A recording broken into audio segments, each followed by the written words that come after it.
It's Mallory Hope. You will make a way. You're on Vision Christian Radio. It's Neil Johnson with you, the Wednesday edition of 2020. I think one of those important conversations coming over this next hour, and you might want to lean in just a little closer to the radio, picking up some of the finer points, because this is the sort of thing we'll talk about today that can supercharge the Christian church in Australia. We're going to be talking about multiplication. Have you ever stopped to consider how your local church got there? Whether your church is an ornate cathedral, or whether it's a weatherboard structure, or a converted warehouse, or a rented hall, tracing a brief history back to beginnings will lead to one conclusion. Someone with an inspired vision brought together a team and planted your church. So a conversation today about your role, my role, our role in the next church to be planted. Well, our special guest is Tim O'Neill. He's Chairperson of Exponential Australia.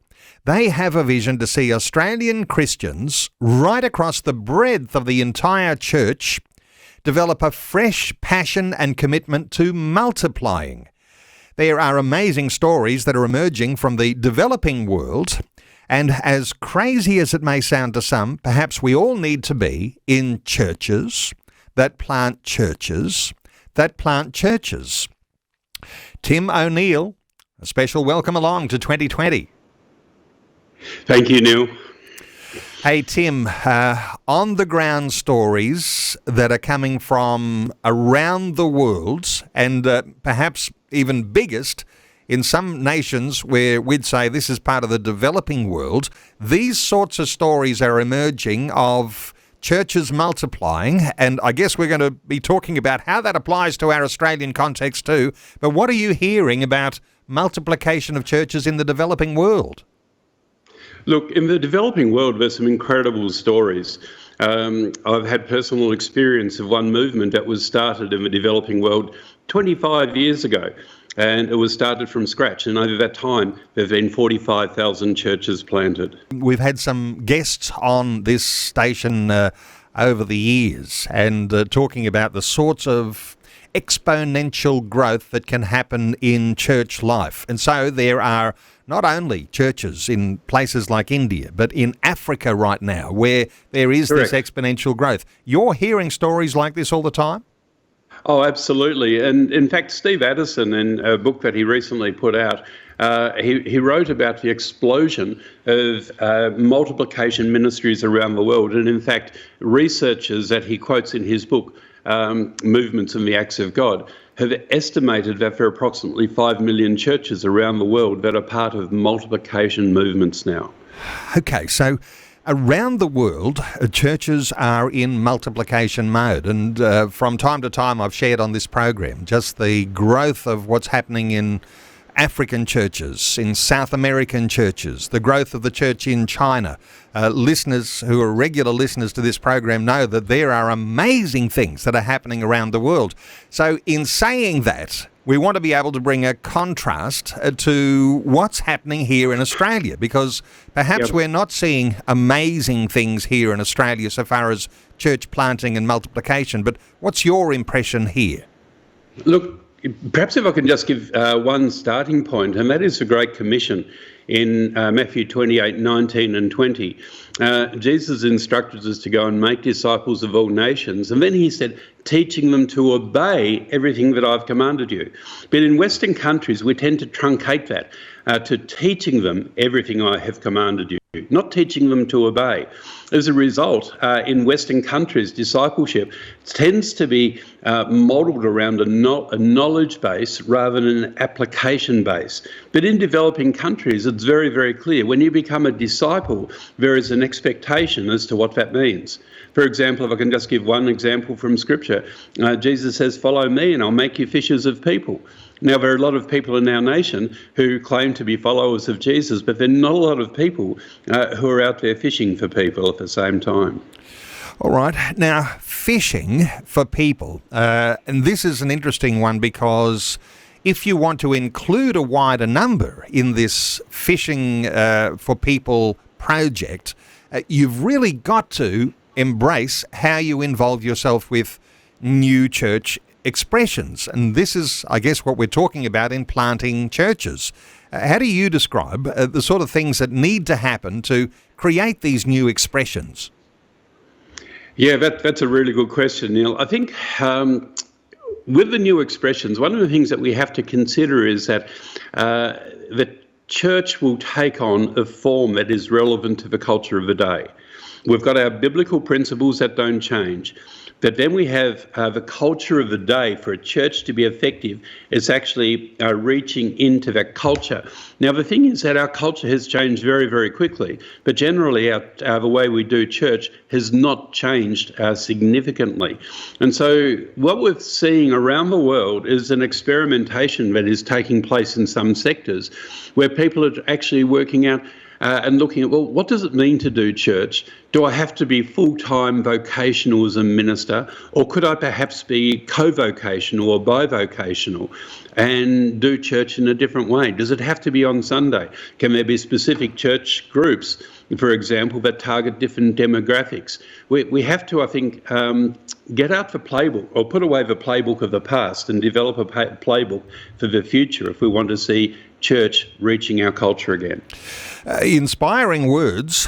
We've got to adapt, and we've got to be flexible, and we've got to change because the culture is changing, and so the way we start new expressions or plant churches, that has to change as well. And there might be listeners who are interested in talking about what it is to be a co-vocational leader who actually gets involved in this space, or a bi-vocational leader, someone who works a business or a job but also dedicates some of their time to getting involved in the planting of a church. Hey, let's talk some more statistics for a moment. On your website, you've got some statistics there about the National Church Life Survey that reported that in the 20 years to 2011, 50 more churches closed every year than were started. That looks like the sort of thing that says the numbers of churches in Australia has been going backwards. If we're talking reality here, what's your thought, Tim? I totally agree, Neil. So in that 20 years to 2011, the number of Protestant churches in Australia fell by approximately 1,000, or by about 10%, from about 11,000 to 10,000. What we've found in 2016, NCLS did some work for us from their 2016 survey, and they found that only approximately 2% of churches that were surveyed were planting a new church in any given year. Now, the problem gets worse because preliminary figures from NCLS show that for 5 years to 2021, that 2% was cut in half. Now, based on the old statistics, it would take 3% of churches planting a new church every year just to maintain the status quo. And whilst we're still waiting on more information to be produced by NCLS, it looks like it's dropped down to about 1%. Okay, well, what it says is, yes, there is a backwards movement, and there might be all sorts of nuances in the way to talk about that. But you're illustrating something pretty important, that there is a need, and let's include every single listener in our conversation, a need for an acceleration. So if there has been a deceleration and there's been a slowing, there needs to be a turnaround that looks like an acceleration. Is that what you're into? Absolutely, Neil. I think one of the things that has really stirred me is Jesus' words in Luke chapter 10, verse 2, where he talks about the problem not being in the harvest, the problem's actually in getting workers into the harvest, and that we need to be praying for workers for the harvest. And to me, that this typifies the issue that we have. If we want to see more churches established, we need more church planters.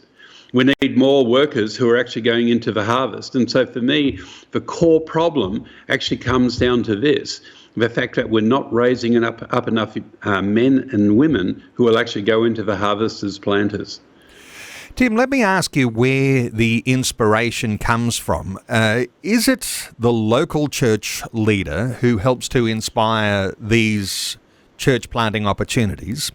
Or if you are a part of a denomination, and you might be in any number of evangelical or Pentecostal denominations, you might be in what called mainline denominations, Is it the leaders of a denomination where you've got this sort of trickle-down effect of the vision and somebody sets a goal? Where does the vision come from for church planting? Yeah. I think the leaders of a denomination play a very, very important role because they actually help set the culture and set the vision for the church planting. But also the leaders of individual churches within denominations, they can do likewise. And I think the third area is, and this was my own experience, so when I planted with my wife about 30 years ago, we actually went to talk to someone who had wisdom and experience, and they saw something in us and they said, have you ever considered planting a church? And we hadn't until at that point in time. So we would like to be that person who is actually talking to people and encourage them to church plant, but we'd also like to be working with church leaders and denominational leaders in actually helping them set a culture in their denominations and in their churches. And the thing that goes hand in hand with the culture is actually having leadership pipelines developed to actually raise up church planters. Isn't it interesting that a person who might lead a church plant usually draws around them a team, but those people on the team also are in an acceleration phase in their own leadership because, you know what, you need pastoral care, you need youth leadership, you need children's ministry, you need the people who are going to be, those ones who are welcoming, that hospitality team that actually just makes your church have some sort of a cultural boundary and a body to it. This is an acceleration not just for a single person thinks they'll be a church planter. This is an acceleration for the maturity of a whole lot of people involved, isn't it? Oh, absolutely. And I think one of the things that we need to do is instead of just training church planters, we need to train their teams at the same time. So as a church is about to be established or planted, there's a whole team that's trained.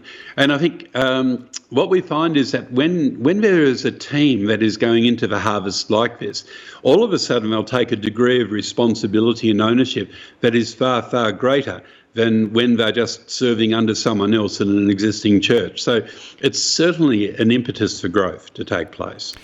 What about that person who is in church life and says, you know what, I am inspired by this, we need to go and plant a church. And you go to your pastor and the pastor says, well, that's not really what we're into. Or the pastor might say, you're not ready for this yet. Is this something you can sort of hose down the fire of vision very easily, nurturing that to move along to a point where it can actually work? How do you see that? And the interaction between the pastor and the person who says, yes, want to be part of something to plant a church? Look, the pastor has to be the permission giver. I guess one of the first passages from Scripture that really impacted me about church planting was Genesis 2:24, and it talks about, for a man shall leave his mother and his father and be united with his wife, and the two shall become one. Many years ago, I met with a professor who described to me how this passage was a description of a way God wants to see community propagated. And just as in the natural family, it needs to be in the spiritual family as well. Now, in the natural family, if I was to keep my children home and say, no, you're not ready, you're not ready, you're not ready, I'd be called controlling and dysfunctional. In fact, my role as a natural father is to actually prepare my children to go out into the big wide world as I've done, and to actually be able to make their own decisions and to make their own way. And I think we have to have that mindset in churches as well, where we're raising people from the harvest rather than keeping people to feed the machine that we've actually developed. The machine that you develop, because there are small churches and then there are medium-sized churches and there are larger churches, and the bigger the machine, the bigger those sorts of needs for mature people to keep the machine running. So do you find this when you're talking about church planting, that sometimes the most effective people to do a church plant are actually being confined into the role they have in the local church because the church is growing and there needs to be part of the machinery that's going to keep it growing? Absolutely. Yeah, absolutely. Neil, if I can just mention it, Exponential, we use a rough way of grading churches, 5 different levels of churches. A level 1 church is a church that's in decline. A level 2 church has plateaued. A level 3 has the goal of being a growing church. A level 4 is a church that plants churches. A level 5 church is a church that plants churches, so it's multiplication.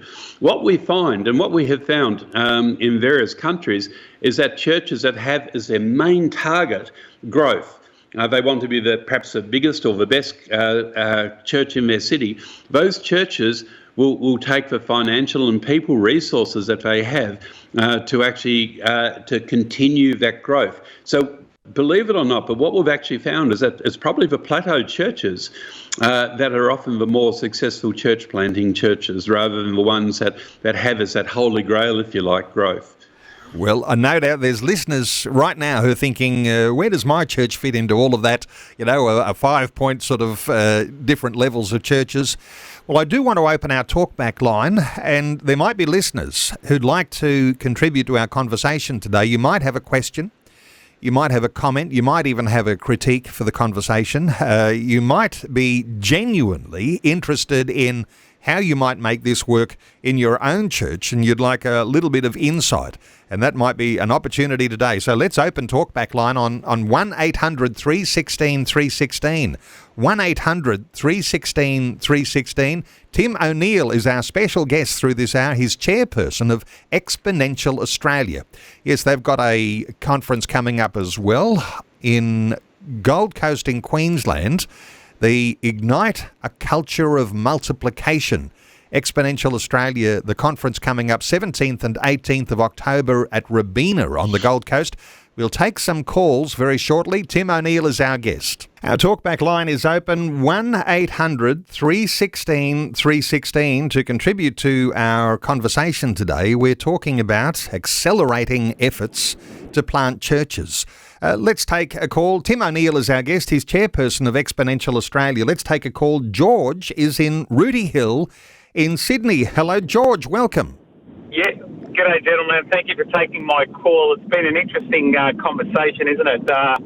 Church planting. Look, I come from a church at Rooty Hill Anglican, St Albans, and we started about 32 years ago, and our aim was always to church plant, and we started doing that a little while ago. We learned some lessons, which is the mother church when she gives birth, and that's what it is when you're sort of splitting off, 20, 30, 40, 50 or whatever, 70 people to go off and start a church, the mother church gets left a little bit tired and worn, and I guess those resources go pretty quick. So, and also if you don't have enough people at a church plant, you get people burning out. So there's only like 20 people or 15 going to start a church plant.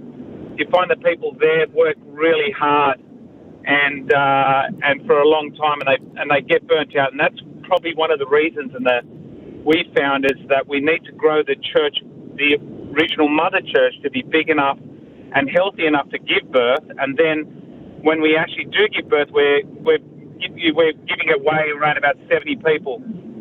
And also I've found is that the church pastor or the leadership really needs to be not self-preserving, because when you lose those 70 people, it can financially also take a hit as well. And if it doesn't work out, you've got lots of people burnt out, financial hit, and you really got to have pastors and leadership who are just committed to trusting God and doing what is right, and not necessarily growing an empire, but just going to where people aren't being served or loved and the gospel being preached. George, you are making a tremendous contribution here with these couple of focuses. Tim, your thoughts for George? Okay, thanks, George. Look, I think one of the things that we need to change is the models of church planting, how we do church, etc. Because when we send out, say, 60 or 70 people, generally it's to actually establish a church similar to what we've come from, perhaps with a bit more of a contemporary feel to it.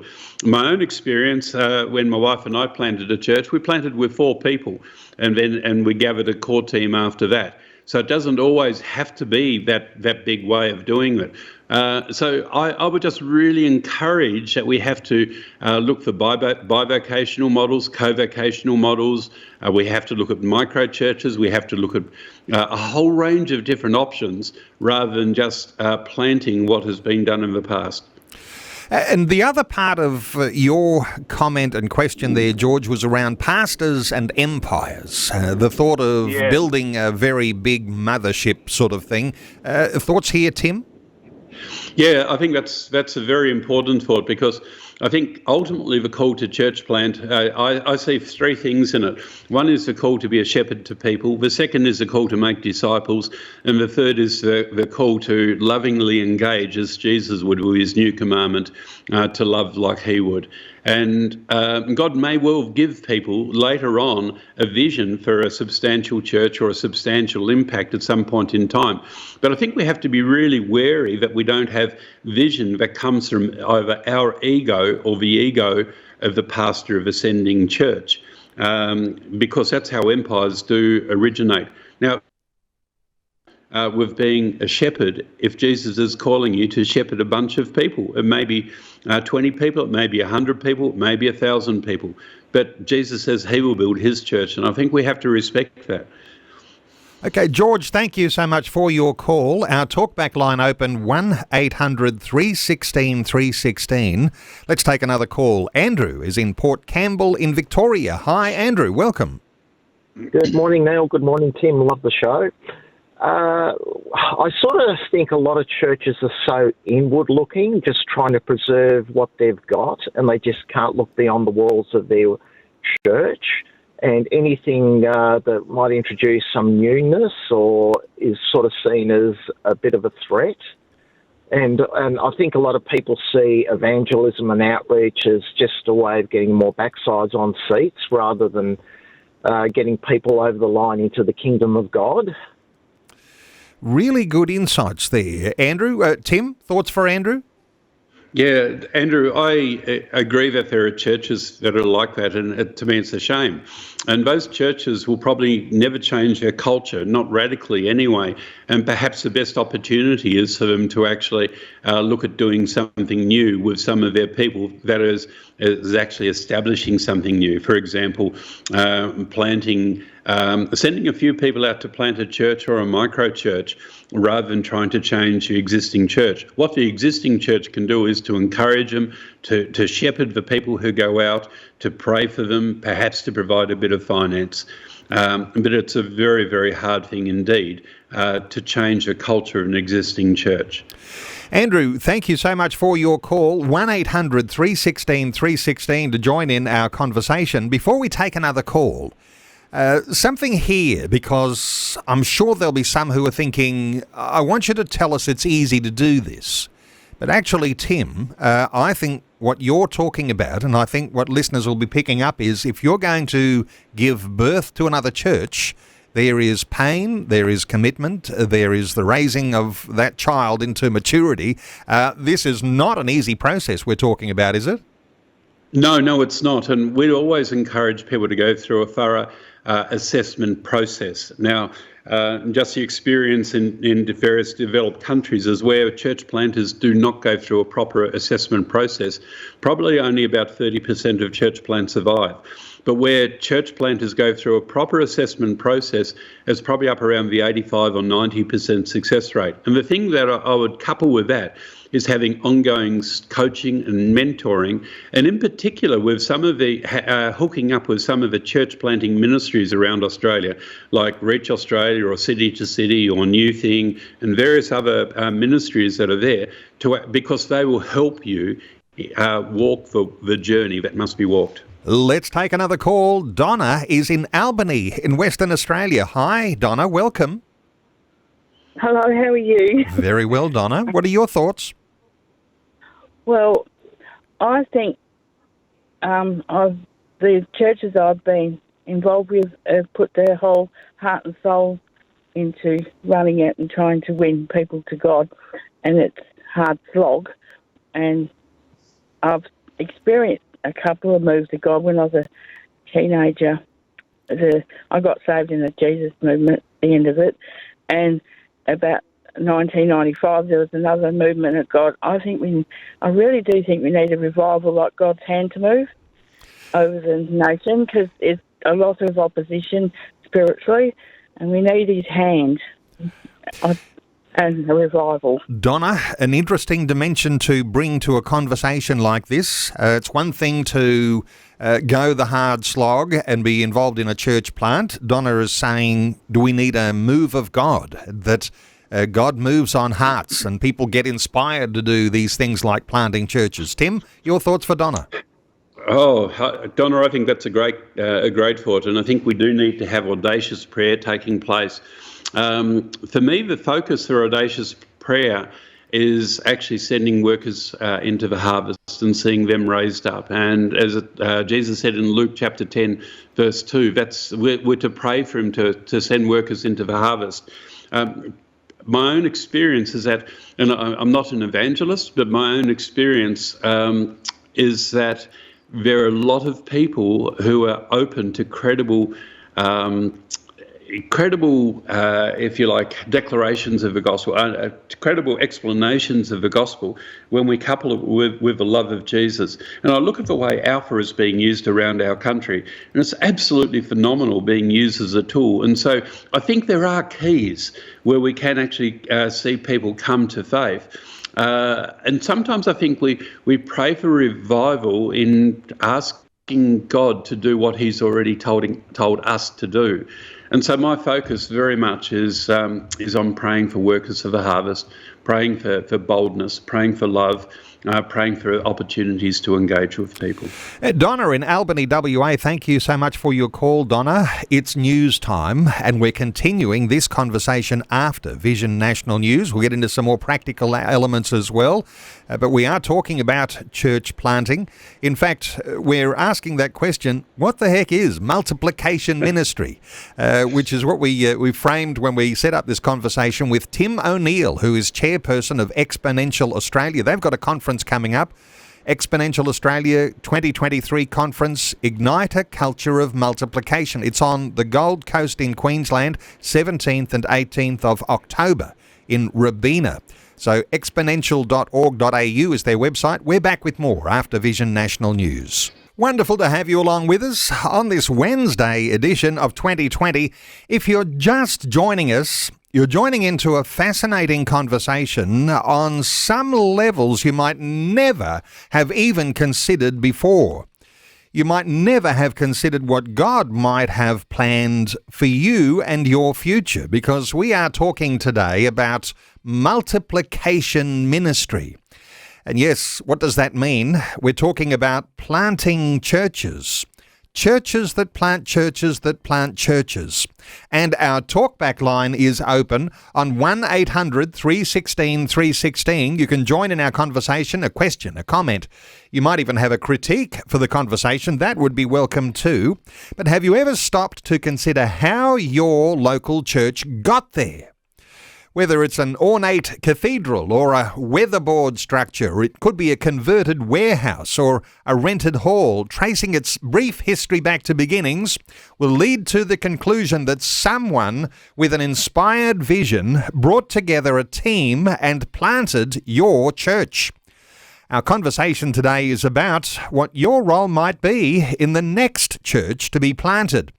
Our special guest is Tim O'Neill. He's Chairperson of Exponential Australia.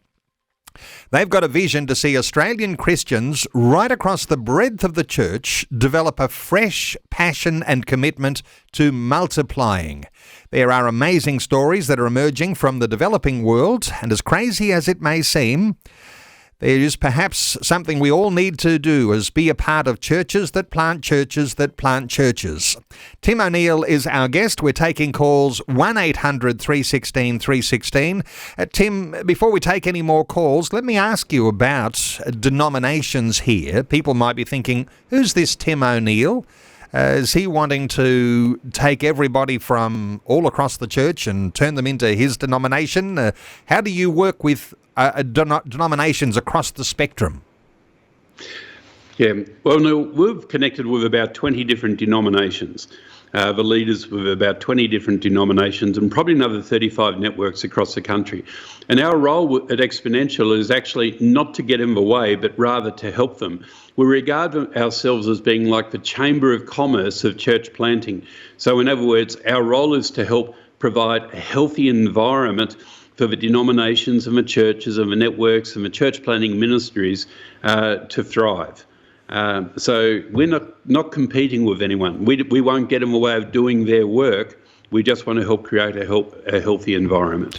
And of course, some of those denominations will have their own church planting arms, and you're working with them as well. Is that the way you'd like to see yourself as a support for all of those opportunities?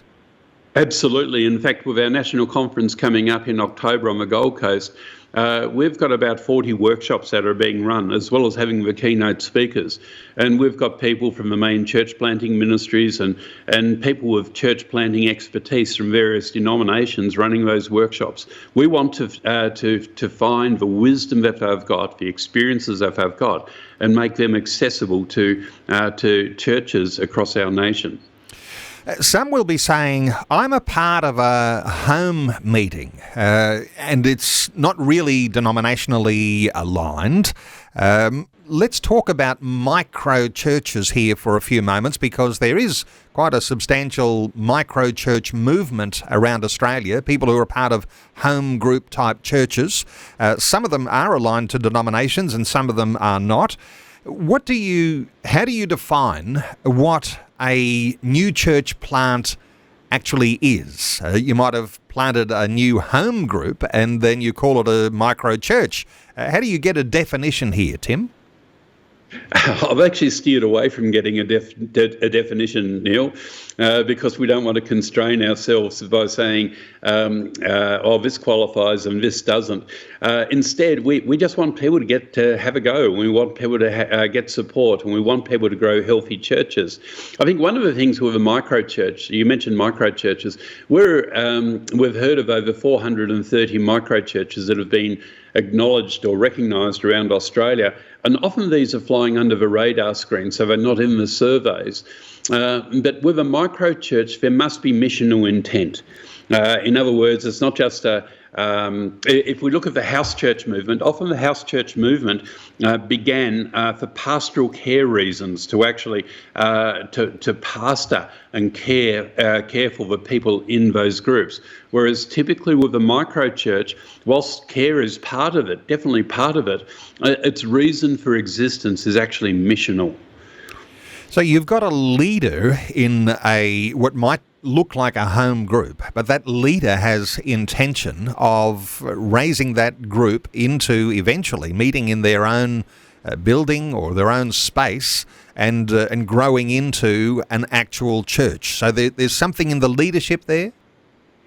Yeah, sometimes it can happen like that. For example, one famous micro-church started in Rick Warren's home many years ago, about 40 years ago, and that micro-church actually grew to Saddleback Church. But other micro-churches will start small, but then they'll hive off and start another group and another group. And what you'll then find happening is that there may well be a network of micro-churches that are actually happening.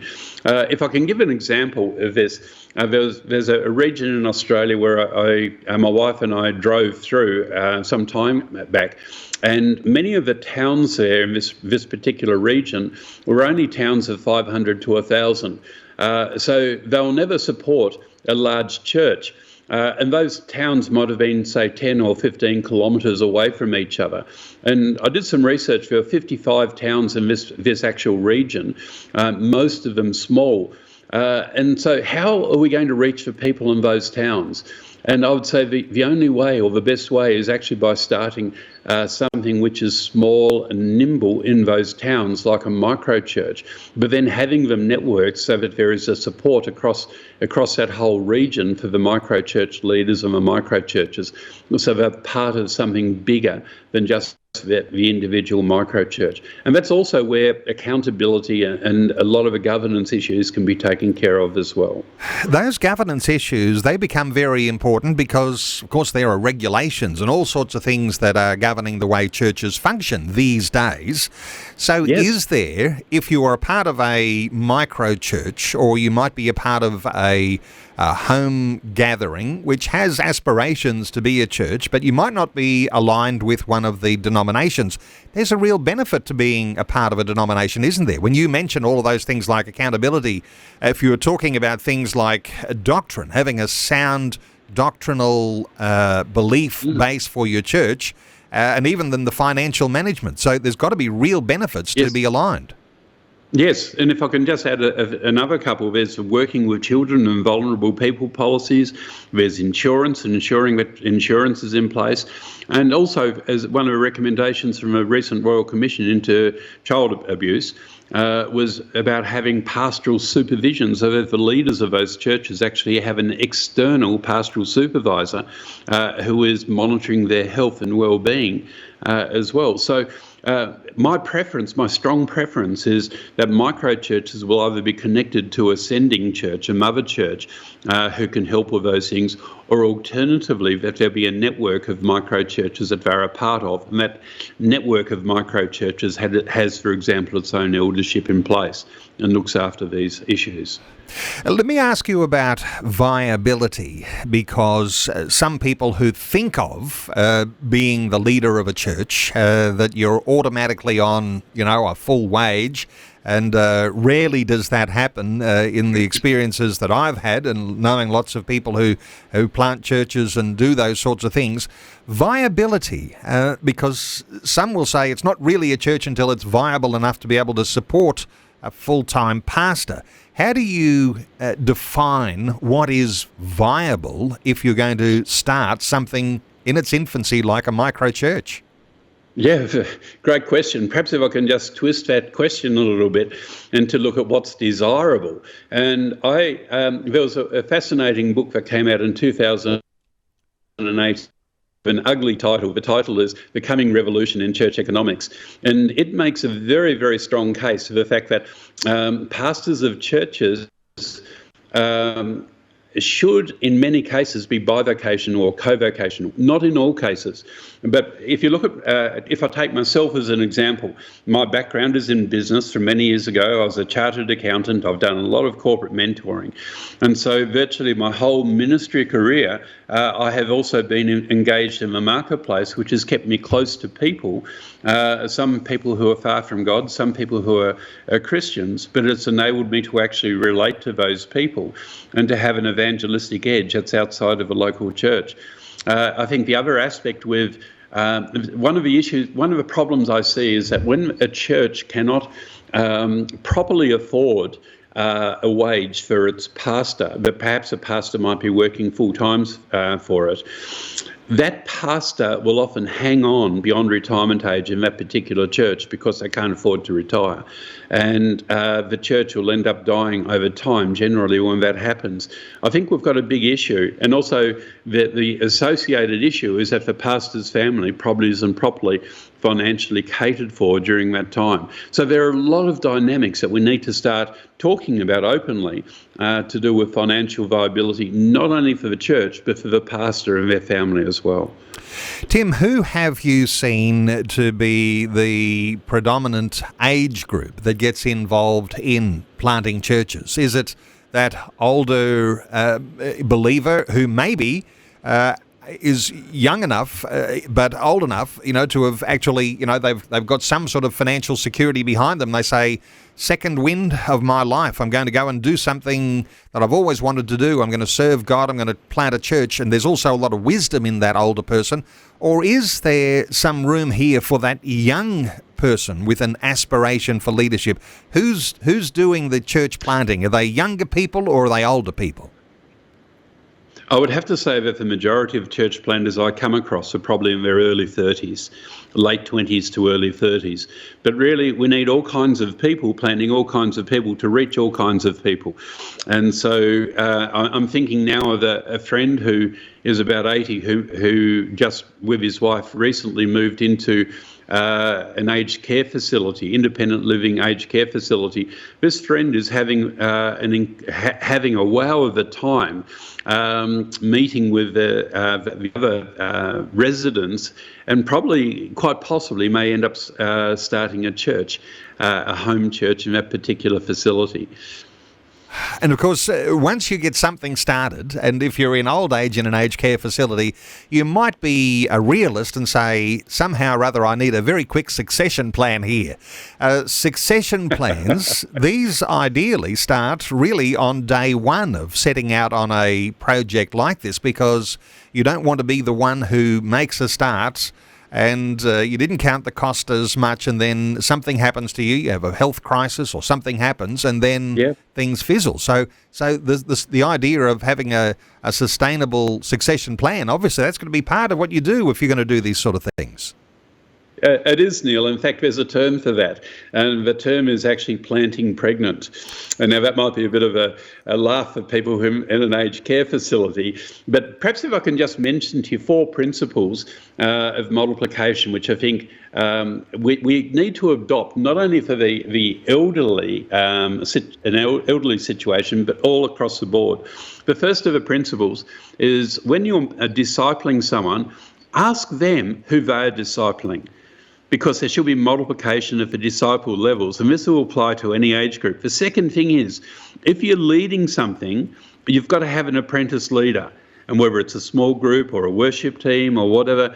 In other words, by having an apprentice leader, you're multiplying leaders. The third thing is, and we already touched on this, if you're planting something, train the whole team, not just the planter. But the fourth thing is, as you plant something, plant pregnant, so that you actually have another leader being trained with you, and that leader can either take over from you if something untoward happens, or alternatively, they could go and actually plant something afresh. If we had those 4 principles sewn into all we did, we'd have multiplication all over the place. Plant pregnant. And, you might want to listen to the podcast of this conversation a little later on just to capture what that really means and to reflect on that a little more. And interesting, you can have a bit of a laugh, can't you, about aged care facilities and planting churches in those. But really, it might be a conversation for another day. But an ageing population, where we're headed with this demographic, there's plenty of room for all sorts of aged care facility church plants.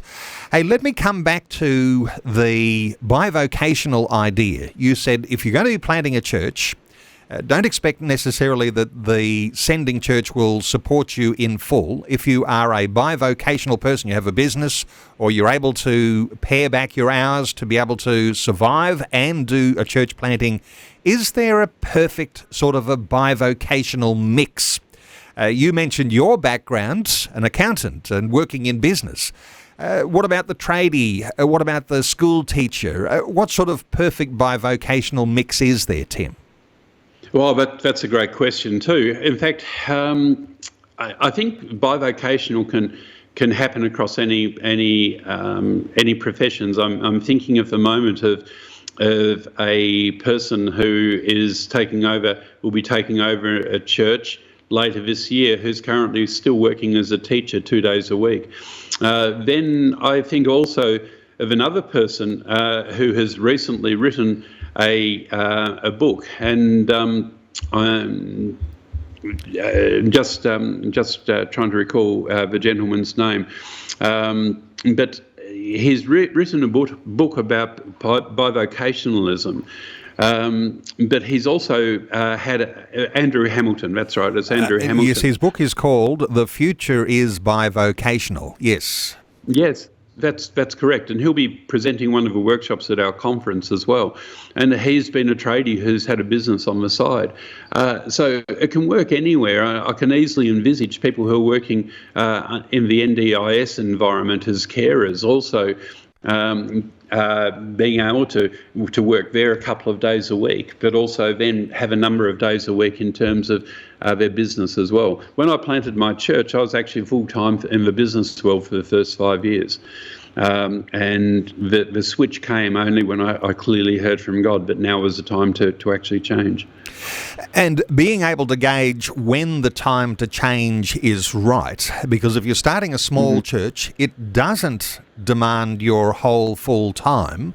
But as things continue to grow, then you need to be able to have some level of wisdom to be able to make decisions along the way and alter and change your working week so that you can see things continue to grow. And if you have no intention at all of dropping your bi-vocational career, is this where you're pregnant with new leaders as well, leading them to raise them up so that they are learning what you do and that they can go and duplicate what you do? Yes, I think so. If we look at Ephesians 4:11, which talks about the fivefold ministry, Alan Hirsch calls them the APEST, apostles, prophet, evangelist, shepherd and teachers. If we look at verse 12, we see that one of their primary roles is to actually to equip people for the work of the ministry.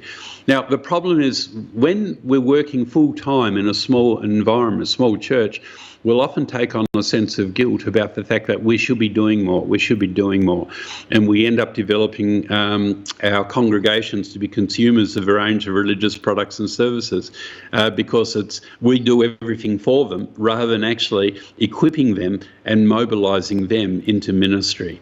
So I think there can be a real trap, especially in a smaller church, of actually falling into that having that attitude, I have to do everything because they're paying me to do it.